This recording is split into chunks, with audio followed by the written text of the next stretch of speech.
हम न समझे थे बस बात इतनी सी, ख्वाब शीशे की दुनिया पत्थर सी।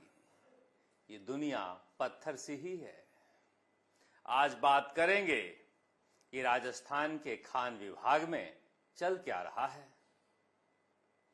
भैजनलाल शर्मा खान मंत्री हैं, क्या भाया की टीम हावी हो रही है। बात करेंगे आज कि अशोक गहलोत दिल्ली गए थे, दिल्ली में कौन सा दृश्य नजर आया जो जोधपुर पहुंचे और फिर वहां सियासत कैसी रही, और कांग्रेस की आज पहली रैली, पहली सभा विपक्ष में आने के बाद आधिकारिक रूप से राजस्थान के मुद्दे पर पंचायती राज प्रकोष्ठ को क्यों ट्रांसफर करनी पड़ी। बात इस पर भी करेंगे कि क्या राजस्थान में अब मंत्रिमंडल में बदलाव होना ही है और बीजेपी राजस्थान की टीम तैयार हो जाएगी। भजनलाल शर्मा दिल्ली में कर क्या रहे हैं और किरोड़ी लाल मीणा दिल्ली से लौट क्यों नहीं रहे हैं। मगर शुरुआत कर लेते हैं, क्या जाटों को फिर से देश के उपराष्ट्रपति का पद मिलने जा रहा है। जाट कहां कहां पाए जाते हैं। क्या जगदीप धनखड़ को हटाए जाने के बाद जाटों को खुश करने के लिए सीपी राधाकृष्णन तमिलनाडु के जाट खोजे गए हैं। पता नहीं, ये मुझे पता नहीं है, मगर बीजेपी ने खोजकर अपना प्रभारी राधा मोहन दास अग्रवाल को राजस्थान में लगाया है और उन्होंने सीपी राधाकृष्णन की जाति की खोज कर ली है और उनके अनुसार वो जाट निकले हैं। अब जाट किन किन जातियों में कहे जाते हैं और जाट कहां कहां पाए जाते हैं और जाट कहां से आए हैं और जाट इधर ही क्यों पाए जाते हैं, इस पर बहुत लंबी चर्चाएं होती रहती है। मगर डॉक्टर राधा मोहन दास अग्रवाल लिखते हैं, प्रधानमंत्री नरेंद्र मोदी जी को देश के करोड़ों जाट समाज के लोगों की ओर से आभार। उन्होंने तमिलनाडु जाट समाज के बहुत ही सम्मानित नेता और पूर्व सांसद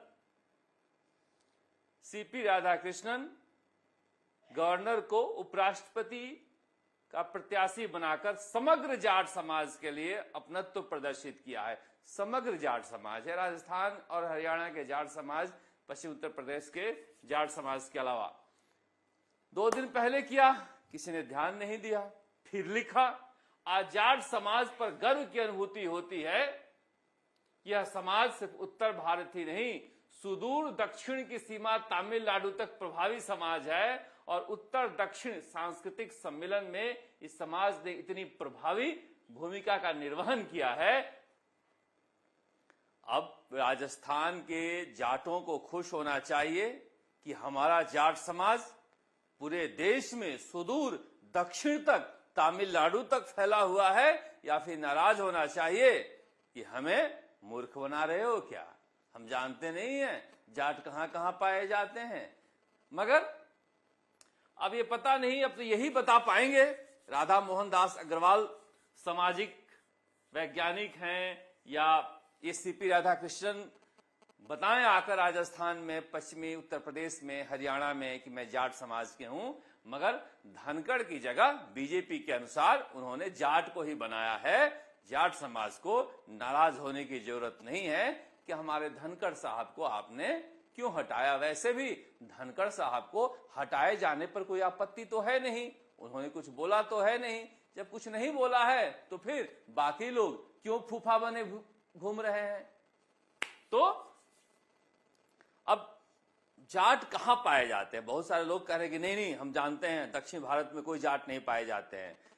कुछ लोग कह रहे हैं कि नहीं नहीं, नई पीढ़ी के लोग नहीं जानते हैं, हम जानते हैं। जाट समाज हमारा जो है वो चोला वंश के समय से तमिलनाडु में अपना प्रभाव रखता है और उसी के बल पर तो चोल वंश इतना बड़ा शक्तिशाली बना था। अब ये विवाद की बात है। देखिए, जाट हैं नहीं हैं, कहां कहां तक जाट समाज फैला हुआ है, मगर जाट एक ऐसी जाति है जो पश्चिमी उत्तर प्रदेश, हरियाणा और राजस्थान में ज्यादा दिखाई देती है। सिखों में कहा जाता है कि ज्यादातर लोग सिख बन गए, मगर अगर पाकिस्तान भी आप चले जाएं और पाकिस्तान के जातिगत इतिहास को खंगाले तो वहां पर भी जो कन्वर्ट हुए हैं वो आपस में ये बताते रहते हैं, दिखाते रहते हैं कि हम जाटों से कन्वर्ट हुए हैं, हम राजपूतों से कन्वर्ट हुए हैं। दो शक्तिशाली वर्ग जो पाकिस्तान में है वो भले ही इस्लाम में जाति का कंसेप्ट नहीं है, मगर वो बताते रहते हैं। इसलिए वो दिन दूर नहीं कि हो सकता है कि जाट मुस्लिम और राजपूत मुस्लिम नाम का की जातियां पाकिस्तान में भी पाई जाने लगी, क्योंकि जाति का झगड़ा जबरदस्त झगड़ा है। अब वो लेटर आपको दिखाएंगे हम। सुनील उदैया हैं, वो विप्र समाज के, उन्होंने एक चिट्ठी लिख मारी है जाति को लेकर कि हमारे समाज के लोग, उनके समाज के लोग या फिर प्रतिभाशाली लोग अगर आईएएस बनाए गए हैं तो गोविंद सिंह डोटासरा और टीकाराम जूली को क्या आपत्ति है? वो सवर्ण जातियों से क्यों नफरत करते हैं? अपने प्रतिभा के बल पर वो बने हैं, उनको इस तरह का बयान नहीं देना चाहिए, विप्र सेना का ये कहना है। अब देखिए, बेकार के ब्राह्मण नाराज होते रहते हैं। किसी भी आप कांग्रेस के नेता के यहां देख लीजिए, चाहे अशोक गहलोत हो, टीकाराम जूली हो, गोविंद सिंह डोटासरा हो, उनका जो पीए हैं जो दिन रात सुलाने से लेकर और जगाने तक साथ रहते हैं, वो तथाकथित अगड़ी जातियों से ही हैं। भले ही ये सामाजिक न्याय के पहरुआ बनते रहे हों। मैं तो किरोड़ीलाल मीणा का भी देखता हूं और हनुमान बेनीवाल जी का भी देखता हूं। तो ये तथाकथित अगड़ी जातियों को ये सारे नेता रखते हैं। इसलिए राजनीति अलग बात है, मगर सुविधा के अनुसार लोग जाति की राजनीति कर लेते हैं और फिर सुविधा के अनुसार ही अपनी जाति को छोड़ दूसरी जाति के साथ रह भी लेते हैं। पर भजनलाल शर्मा दिल्ली में हैं और तमाम केंद्रीय मंत्रियों से मिल रहे हैं और सभी केंद्रीय मंत्रियों से मिलते हुए इनका जो चेहरा खिलखिलाता है वो देखने लायक होता है। अब गोविंद सिंह डोटासरा कह रहे हैं कि ये टाइम पास कर रहे हैं, ये बार बार दिल्ली क्यों जाते हैं। भजनलाल शर्मा का कहना है कि मैं दिल्ली जाता हूं ताकि राजस्थान के हक का पैसा ला सकूं, राजस्थान में मैं मेट्रो का विस्तार कर सकूं, पानी और नहरों का इंतजाम कर सकूं। ये लोकसभा अध्यक्ष ओम बिरला के साथ उनकी तस्वीरें हैं, ये केंद्रीय मंत्री जितेंद्र सिंह के साथ हैं। ये जो मांग पत्र देते हैं वो मांग पत्र भी इन्होंने डाल रखा है और ये तस्वीरें हैं जब बीजेपी के सभी सांसद पहुंचे थे, दूसरी पार्टी के तो पहुंचे नहीं थे। सांसदों के साथ क्या क्या काम कर सकते हैं वो ये सारे बैठे हैं जो भजनलाल शर्मा को समझा रहे हैं, बता रहे हैं कि क्या क्या काम होना चाहिए, कैसे बीजेपी मजबूत हो। वैसे देखिए, बीजेपी कांग्रेस में बहुत ज्यादा फर्क नहीं है, बस बीजेपी के लिए फायदा ये है कि आरएसएस और उसके अनुसांगिक संगठन मेहनत करते हैं जमीन पर। कांग्रेस के पास ऐसी कोई व्यवस्था है नहीं। बाकी दोनों नेता एक तरह के ही हैं और खट्टर साहब से मुलाकात कर रहे हैं, अभी पीयूष गोयल से मिल रहे हैं, मदन राठौड़ से भी मिले थे। कहा जा रहा है कि अभी वो बीएल संतोष से मिलने के इंतजार में हैं। बीएल संतोष से मिलने के बाद संगठन और जो बोर्ड हैं उनमें नियुक्तियों का सिलसिला शुरू हो सकता है और ये कोशिश लगातार कर रहे हैं भजनलाल शर्मा कि राजस्थान में मंत्रिमंडल का विस्तार हो जाए, जो टलता ही जा रहा है। उनकी आखिरी कोशिश तो ये है कि विधानसभा सत्र की शुरुआत से पहले हो जाए, मगर हालत यहां ऐसी है कि आईपीएस की लिस्ट भी नहीं आ रही है और मामला लटकता ही जा रहा है। पर इन सबसे दूर वो मुख्यमंत्री बनने के बाद जो उनको लग रहा है कि जिस वजह से हमें याद किया जाएगा, उन कामों को लेकर व्यस्त हैं, नए हैं, ज्यादा बोझ भी नहीं है, इसलिए खुलकर जयपुर से दिल्ली तक घूम लेते हैं और मिल लेते हैं। और मिलते रहने का ये फायदा है कि मैंने कल भी कहा था कोई कार सेवा कर नहीं पाता है। इतनी जल्दी ये दिल्ली पहुंच जाते हैं कि जो कार सेवा करने वाले हैं वो कंफ्यूज रहते हैं कि करेंगे तो पता चल जाएगा। ये भी एक फायदा है, राजनीतिक रूप से बहुत चतुर मुख्यमंत्री हैं। और ये तो मैं दिखा रहा था, राधा मोहन दास अग्रवाल से मिलने गए हैं डॉक्टर क्यूरीलाल मीणा। क्यूरीलाल मीणा की भी एक लंबी चौड़ी फाइल होती है। बाबा खुश भी रहते हैं, कभी खुश नहीं भी रहते हैं, शिकायतों का पुलिंदा किसके पास लेकर जाएं। मगर अच्छी खबर है कि इनकी जेपी नड्डा से मुलाकात आज हो गई। जेपी नड्डा से मुलाकात बहुप्रतीक्षित थी। जेपी नड्डा ने कहा था, जब ये नाराज थे, कि आप पहले मंत्री बन लीजिए, काम कीजिए, फिर मैं आपको बुलाऊंगा और आपकी तमाम शिकायतों को सुनूंगा। तो क्या जेपी नड्डा के पास अपने तमाम शिकायत ये कहा है, और जेपी नड्डा क्या कहने के बाद भजनलाल शर्मा से बातचीत करेंगे, या फिर जेपी नड्डा और भजनलाल शर्मा एक ही हैं? मगर ये भी धर्मेंद्र प्रधान से मिलते हुए और शिवराज सिंह से मिलते हुए, डॉक्टर क्यूरीलाल मीणा, भजनलाल शर्मा भी लोगों से मिल रहे हैं, तो डॉक्टर क्यूरीलाल मीणा भी लोगों से मिल रहे हैं। क्यूरीलाल मीणा भी कोशिश कर रहे हैं कि अगर मंत्रिमंडल में विस्तार हो तो कम से कम ऐसा कद और पद हो कि करंट मारता हुआ दिखता रहूं। भजनलाल शर्मा ऐसा सोच रहे होंगे क्या, पता नहीं। पर ये बिट्टू से मुलाकात हो रही है। दिल्ली में ज्यादा खुश नजर आ रहे हैं बाबा, जयपुर में थोड़े परेशान रहते हैं। पता नहीं बहुत ज्यादा चल पाती है कि नहीं चल पाती है, मगर जनता के बीच चलाने के संदेश तो देते ही रहते हैं। पर आज कांग्रेस की रैली थी, और कांग्रेस की कहा जाए तो ये पहली रैली थी। एक तरह से राहुल गांधी और प्रियंका गांधी और वाड्रा के मुद्दों पर तो कांग्रेस निकलती ही रही है, ईडी के मुद्दों पर यह पहली रैली थी। उस रैली से अशोक गहलोत और सचिन पायलट दोनों गायब थे। पप्पू यादव के साथ अशोक गहलोत राजीव गांधी को नमन कर रहे हैं, याद कर रहे हैं। राजीव गांधी वो व्यक्तित्व हैं जिन्होंने भारत को नई दिशा दी है। ये दृश्य मैं इसलिए दिखा रहा हूं कि ये आ रहे हैं खड़गे साहब और प्रियंका गांधी, और ये गुजरते हुए अशोक गहलोत हैं। अशोक गहलोत खड़े रह जाते हैं, और ये बिना देखे हुए केसी वेणुगोपाल, प्रियंका गांधी और खड़गे साहब निकल जाते हैं। भूपेंद्र हुड्डा और अशोक गहलोत, भूपेंद्र हुड्डा थोड़ा आगे खड़े थे, अशोक गहलोत की तरफ किसी ने नहीं देखा। अशोक गहलोत बड़ी मुश्किल से दिल्ली गए थे। अब अशोक गहलोत खुद चल के आ रहे हैं। किसी ने एक नजर देखा तक नहीं कि एक वरिष्ठ नेता खड़ा है, और उसके बाद केसी वेणुगोपाल को भूपेंद्र हुड्डा पकड़े हुए हैं, और अब अशोक गहलोत आ गए। अशोक गहलोत ने नमस्कार किया, और नमस्कार करने के बाद लग गए ये केसी वेणुगोपाल से बातचीत करने में।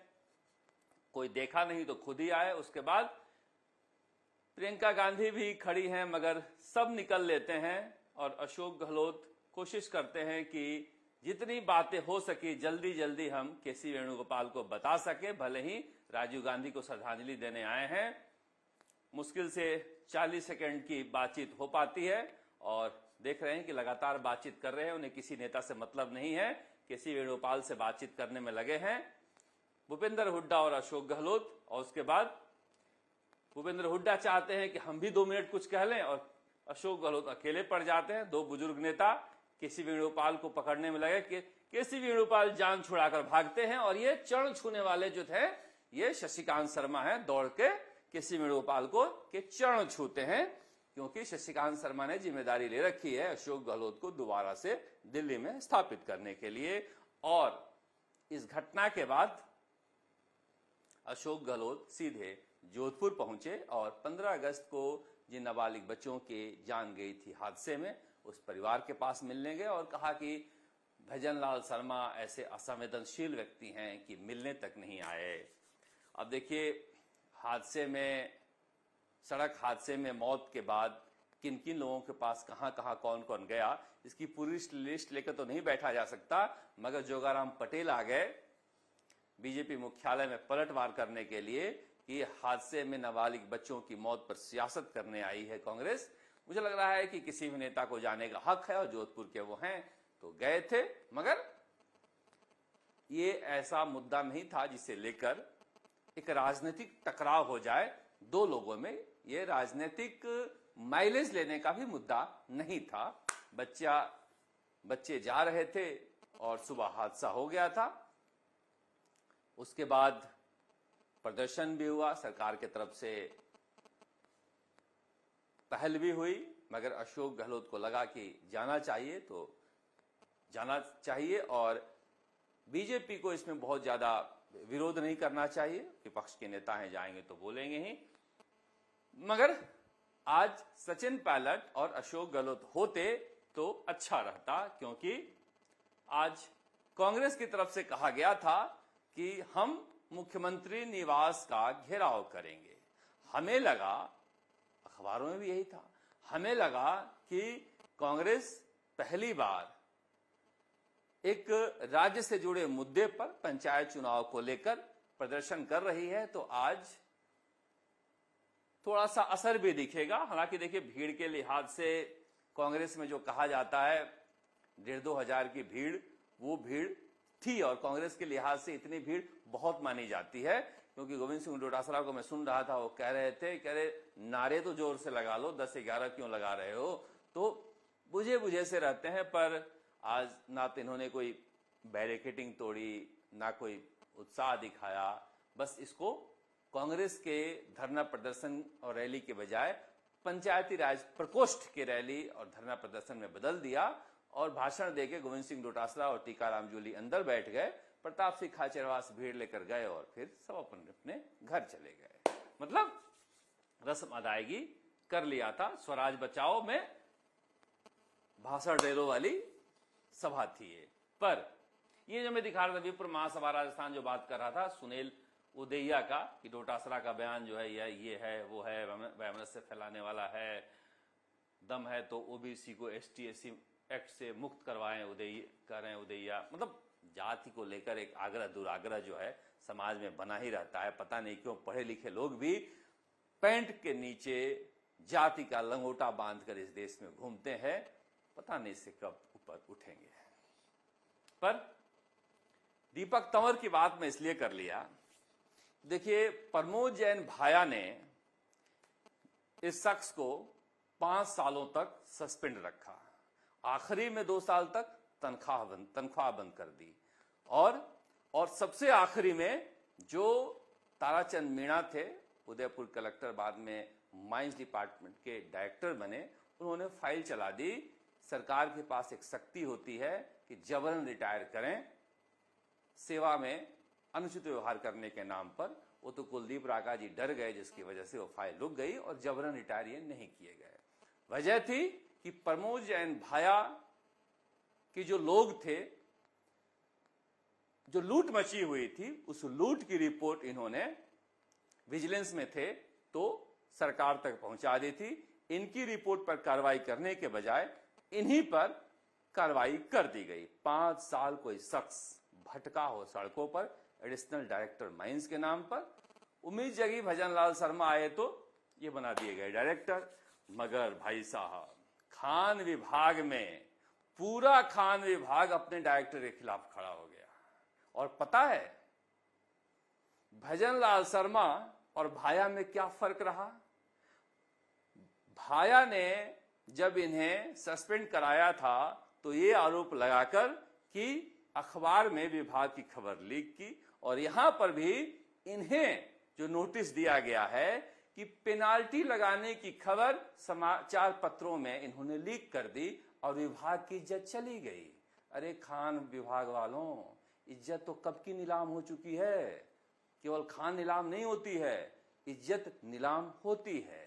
प्रमोद जैन भाया के समय किन किन लोगों ने कहां कहां आपके ट्रांसफर पोस्टिंग कराते थे, राजस्थान में किसी से नहीं छुपा हुआ है। मगर उत्सव मन रहा है, अखबारों में खबर छपवाया जा रहा है कि दीपक तंवर के खिलाफ चीफ सेक्रेटरी को शिकायत मिली थी कि रिश्वत मांग रहे हैं।